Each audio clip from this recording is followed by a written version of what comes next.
नमस्कार माझा शेतकरी बंधूंनो आणि देशातील नागरिकांनो, सर्वांना माझा नमस्कार। आज आपल्या देशामध्ये अतिशय भयावह स्थिती होत आहे। आखाती युद्धामुळे पूर्ण भारतावरच नाही तर पूर्ण जगावर सुद्धा एक अतिशय संकट आलेलं आहे, गॅस आणि पेट्रोल वगैरे यांचं। मला एक म्हणायचं आहे, एक म्हण आहे, कष्टानं ढोर मेलं आणि गिधाडले बरं झालं। मी गिधाडं म्हटल्यावर तुमचे जवळसे भुवया उंचावले असेल, गिधाडं असतात ते। आणि ढोर जसं आहे, कष्ट करून ढोर मरते आणि गिधाडं म्हणते बरं झालं। आज देश चालवणारे कोण्या पद्धतीनं देश चालवत आहे, कोण्या पद्धतीनं हँडल करत आहे हे तर नाही, पण ह्या गिधाडाईला, भारतातल्या गिधाडाला एवढं बरं झालं का 3च दिवसात यायच्या घरचे बनते सिलेंडर संपले। आज जेवढे लोक रांगेत आहे ना, यांच्या घरी तुम्ही जाऊन पहा, 2-2, 3-3 सिलेंडर याच्या घरात आहे, फक्त मोर्चे। अरे मोदी, आता मी जर म्हटलं मनमोहन सिंगचं उदाहरण दिलं, म्हटलं पैसे झाडको लागते क्या? आता काय गॅस काय घरून गॅस काय नदीतून भरून आला काय?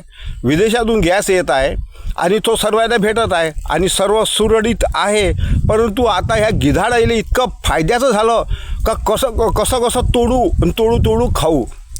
अरे मूर्खांनो, आज देशावर जे संकट आलं आहे, ह्या देशाच्या संकटावर भांडण तर आपलं चालूच आहे, शासनाच्या विरोधात आमचंही चालूच आहे, शेतकऱ्याचं। परंतु अशा परिस्थितीत जर देशाच्या बाजूनं जर आपण उभं नाही राहिलो आणि देशाचे संकट जर आपण सॉल्व केलं नाही तर ह्या देशाचं काय होणार आहे? बाकी देशात नाही दिसत तुम्हाला एवढं। आता बाकी देशाचे व्हिडिओ येऊन आले का जे प्रत्येक देशात गॅस टंचाई आलेली आहे, ती आपल्या भारतातल्यासारखी गिधाडं नाही आहे तिथं का बोंबलासाठी तयार। म्हणून माझी गिधाडाला विनंती आहे का 3च दिवसात तुमचे सिलेंडर संपले, तुमच्या घरी असं कसं सिलेंडर रोजचं काय 5-5 रोजचे 2 सिलेंडर लागते काय? आमच्या खेड्यात अजूनही आम्हाला 3 महिने सिलेंडर जाते, 2 महिने जाते आणि तुमचे दररोजच लागून राहिले। म्हणून माझी जनतेला अशी नम्र विनंती आहे का ह्या अशा टंचाईत देशाच्या पाठीशी खंबीर उभं राहणं हे महत्त्वाचं आहे। उलट देशाच्या चालत्या चाकाची खीळ काढणं म्हणजे देशाचा विनाश करणं आहे।